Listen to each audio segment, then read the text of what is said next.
The cake sat in my lap, untouched. Strawberry glaze shimmered in the afternoon sun. No one asked why I brought it. They didn't even look. Junia twirled in her unicorn dress, layers of pink tulle flying with every spin.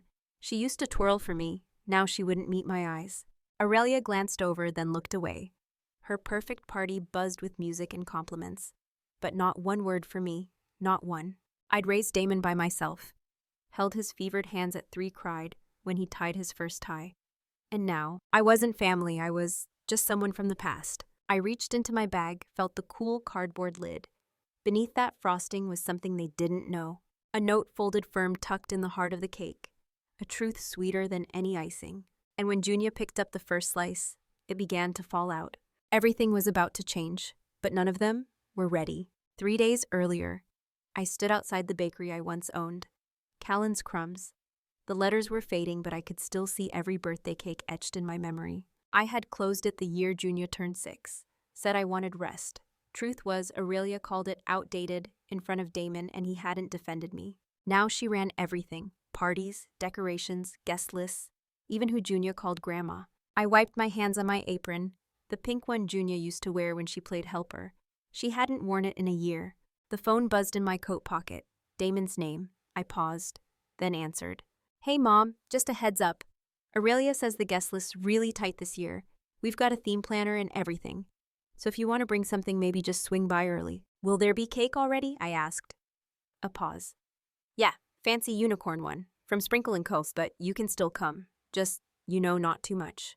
I swallowed. Not too much was the theme of my life lately. I hung up, walked inside, and pulled out my old raspberry recipe. If I couldn't be part of their picture, I'd make something too sweet to erase. I still remember the first time Junia called me Grandma. She was too frosting all over her cheeks, her tiny hands reaching for mine. Back then, she followed me everywhere, my little shadow in strawberry socks. Every Friday, she'd come over for baking day. She knew where I kept the cinnamon, the good sprinkles, and the big pink bowl just for her. But things changed after Aurelia's brand grew. She turned mommy moments into content. Her voice became curated. And I didn't match the feed. Last Christmas, I gave Junia a photo album. Us baking, laughing, fingerprints on the pages. She smiled politely, then put it aside and grabbed her new iPad. Aurelia posted a photo later captioned, "Blessed to have Nana Shore here for the holidays." No mention of me, just a cropped-out arm beside the tree. At first, I thought I was overreacting. Maybe I'd missed the tag. Maybe it didn't matter.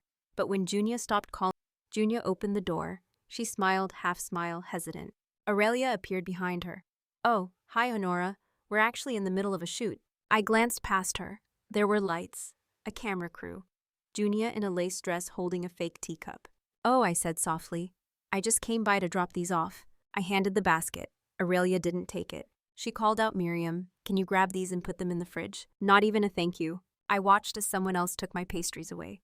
Pastries Junia once helped make.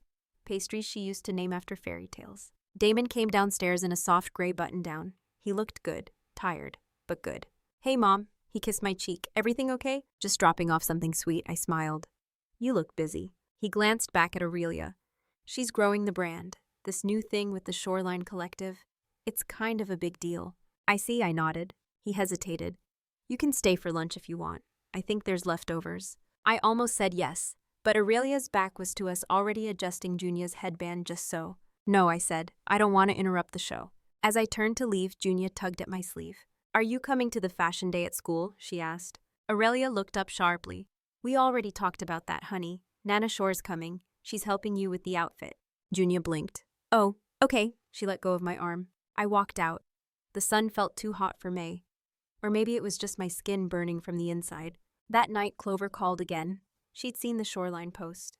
"Did you know you've been recast?" "I'm aware. You okay?" I didn't answer right away. Then I said, "She's clever, not cruel, not directly.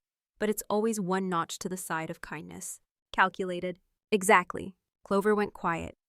Then she said something that stuck in my ribs. "She doesn't need to be cruel to erase you. She just needs to smile and keep you outside the frame." I stared at my photo wall. 10 years of Junia's life. Drawings, Polaroids, smudged handprints. But none of those were on their walls. I wasn't part of the curated life. I was background, B-roll, disposable.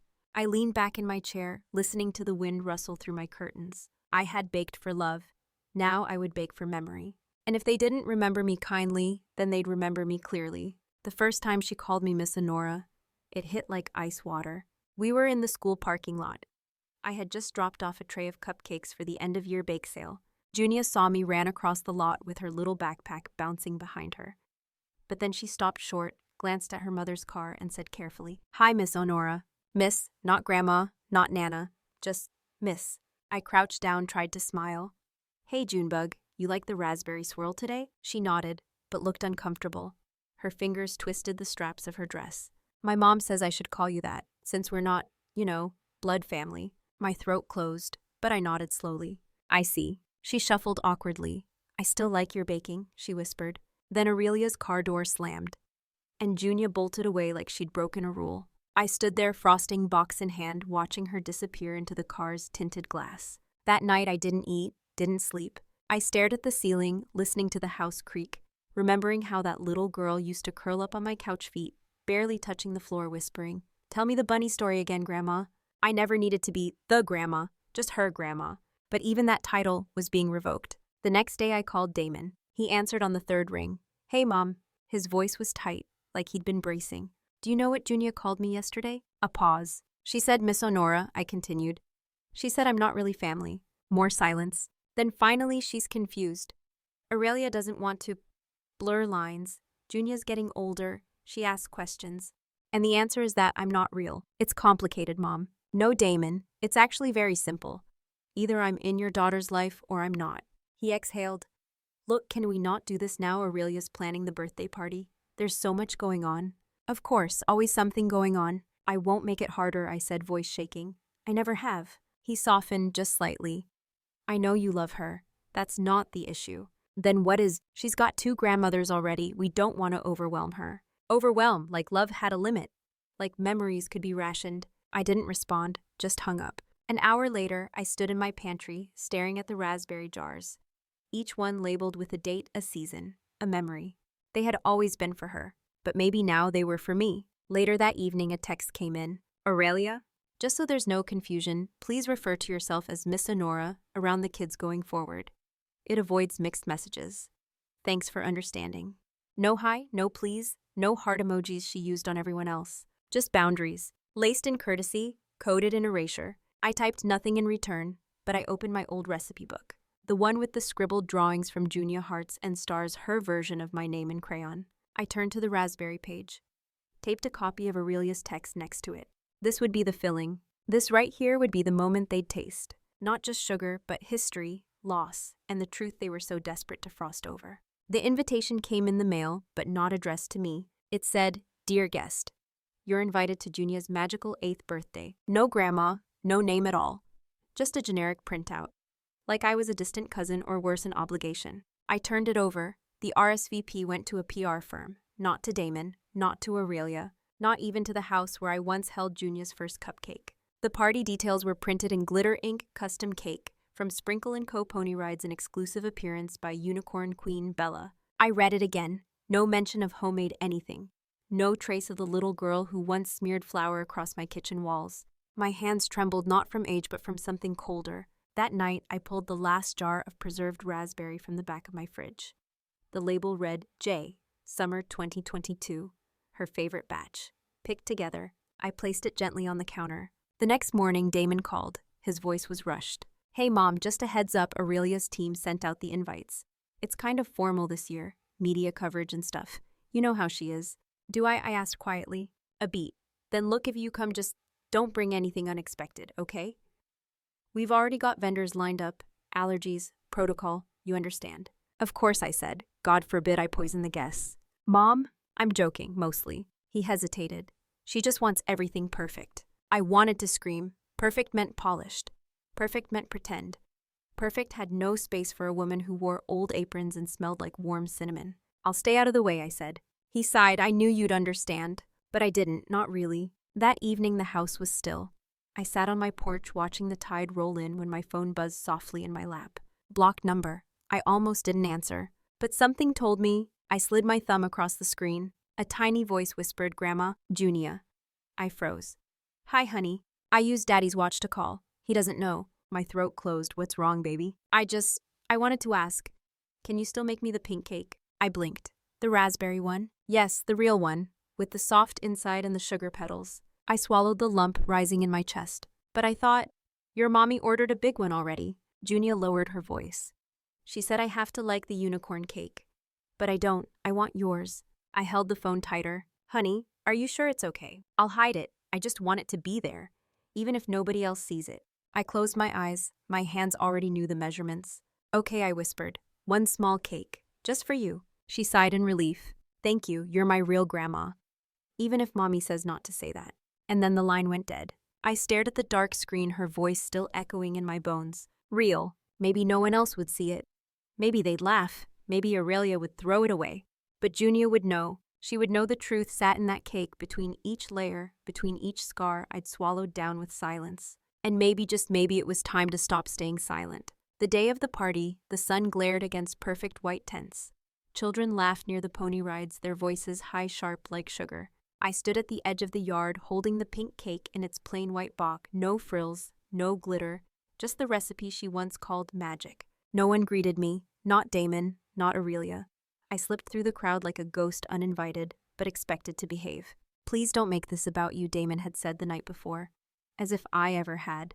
I placed the cake quietly on a corner table, far from the unicorn centerpiece, far from the cameras. No one noticed, not yet. Aurelia stood near the main cake, laughing with a woman in heels too high for grass. Her voice carried clear, poised, brand-ready. Junia danced in the middle, layers of lavender and tulle swirling around her. She looked beautiful, and far away. Aurelia stepped up with a mic. Let's gather everyone for cake. Children squealed. Parents moved into position. Phones came out. Hashtags whispered. I lingered near the tree line. I didn't want to ruin anything. I just wanted one glimpse, one moment. Junia turned and scanned the crowd. Her eyes landed on me. Her face lit up for half a second. Then Aurelia touched her shoulder, whispered something, and Junia's smile faded. She walked toward the cake table, stopped, pointed.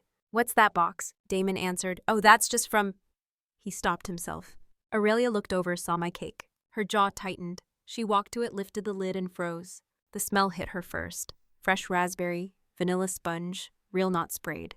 Beneath the top layer, a folded note nestled into a heart-shaped sugar shell. She snapped the lid shut, but it was too late.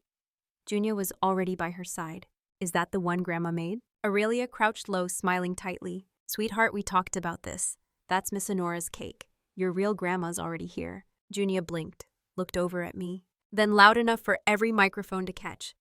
But she's my real grandma too. Even if you said she isn't. Silence rippled through the party. Damon stepped forward. Junia. But the little girl wasn't done. She makes the pink cake, the one with the secret inside, the one that's real. Aurelia flushed crimson. Her gaze sliced through the crowd and landed on me. I stood still, didn't flinch, didn't smile, just held her stare. The room had turned not physically, but emotionally. Parents shifted uncomfortably. Someone lowered their phone.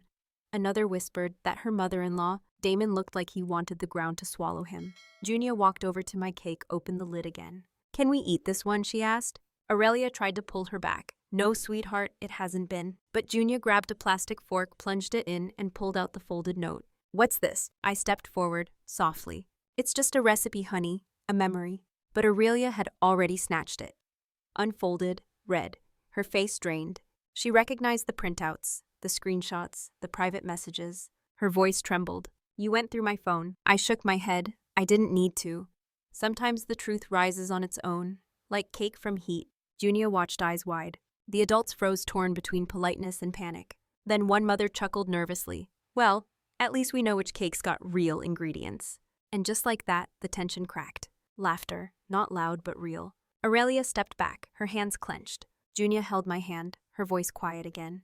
Can I take this one home? I nodded. It was always yours. The party went on, but something in the air had shifted. My silence broken, my presence seen, and the note had only just begun to speak. That night I sat alone in my kitchen. The scent of raspberry still clung to my sleeves.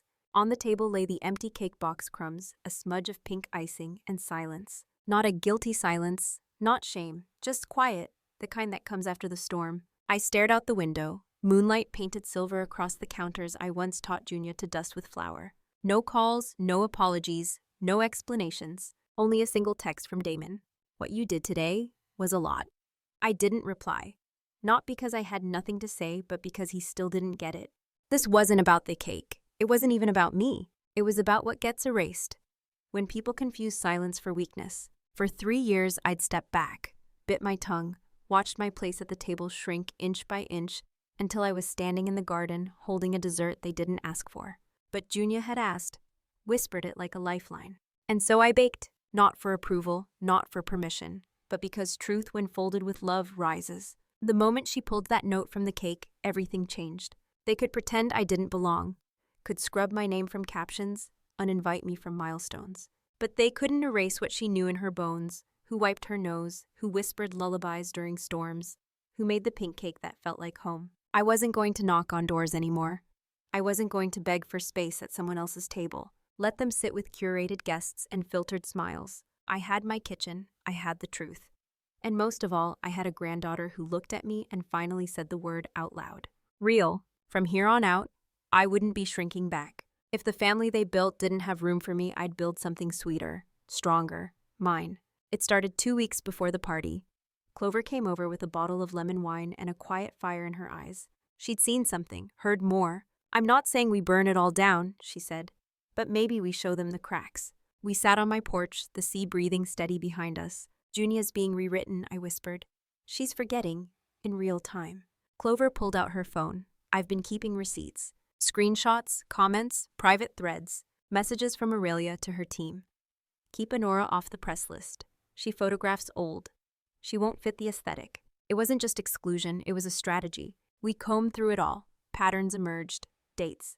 And then one message hit me like a slap. We'll keep the sweet grandma vibe going until Junia's old enough to forget her. Clover looked up. You okay? I nodded slowly. More than okay. I have an idea. I pulled out my recipe book, the old one with flour-dusted corners, and Junia's crayon drawings on the cover. We flipped to the raspberry page. My signature cake. 3 layers, vanilla sponge, seedless jam, soft almond cream. I tapped the middle layer. Here, I said. We hide the truth where no one looks. She blinked. In the filling, I smiled, folded, laminated, sealed in sugar. We got to work. Clover helped me reformat the printouts. Not just the cruelest messages, but the timeline. The invitations I never received. The photos I took but never appeared in. The calls skipped. The edits cropped. I printed each page, scaled them down, folded them like fortune cookies. I baked slowly, measured everything by hand. I whispered to the batter, let them taste this. The night before the party, I crafted the sugar shell, a pink heart. Brittle but beautiful. It cracked just enough under pressure. I tucked the notes inside, sealed it with soft icing, pressed it gently into the center layer. When I finished, I sat down at the counter looking at it. It didn't look angry, it didn't scream. It was quiet, elegant, patient. Exactly how the truth should be. Clover looked over. You sure about this? I nodded. This isn't revenge. She raised an eyebrow. No, I smiled faintly. It's memory, packaged in frosting. We agreed on the timing. I'd bring the cake myself. Not early, not late. Just before the candles. Slip it onto the side table, unlabeled. Let Junia find it. Let her choose. I didn't want Aurelia to feel ambushed. I wanted her to feel seen, unfiltered. She'd built a world where I didn't exist. This would remind her you can't delete the roots and still expect the tree to bloom. The next morning I wore navy blue. Simple. No pearls, no brooch. Just the apron string still tied around my heart. When I got to the venue, everything sparkled. Glitter walls, chandeliers, branded signage, Junia's magical world. Not a single mention of family. I carried the box like a gift. Placed it on the far table. No label, no name tag. Just presents. And then I waited. Waited for Junia's choice. I watched her glance at the main cake, then back at mine. Her eyes flickered. Recognition, longing, love. When she pulled the fork and pierced the first slice, I held my breath. The sugar shell cracked. The note fluttered. She giggled. Grandma always put secrets in the cake. I saw Aurelia freeze, her hand reaching too late. Junia unfolded it. Not just words, proof. The edges curled, but the meaning didn't fade. And suddenly, everything that had been hidden was sitting there between frosting and forks. Not screamed, not weaponized, just revealed, like all truth eventually is. Later, as parents murmured, as phones buzzed, as Damon stood stiff in the corner, I felt no triumph, only stillness. Clover joined me on the porch that night. You really did it, she said. I nodded. I didn't need to ruin anything. I just needed to stop pretending it wasn't already broken. She handed me a glass. To grandmothers who bake bombs. I chuckled softly, no, to grandmothers who remember. Because in the end, what they feared most wasn't my presence. It was my memory. And now, everyone had tasted it. By the time I got home, the messages had already started. One from Damon, "We need to talk. What you did today wasn't fair." One from Aurelia, "You've officially crossed a line. Hope it was worth it." And one from Junia, a voice memo, "Grandma, your cake had a heart inside. That's my favorite part. Can I come over this weekend?" I saved that one, played it twice, then let it sit in my chest like something holy. 2 hours later, a car pulled up outside.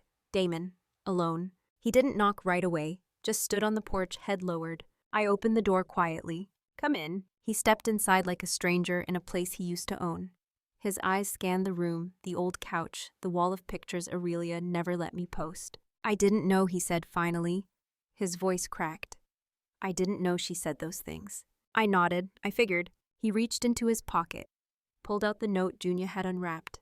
"You printed them. Clover found them. I preserved them. Like jam.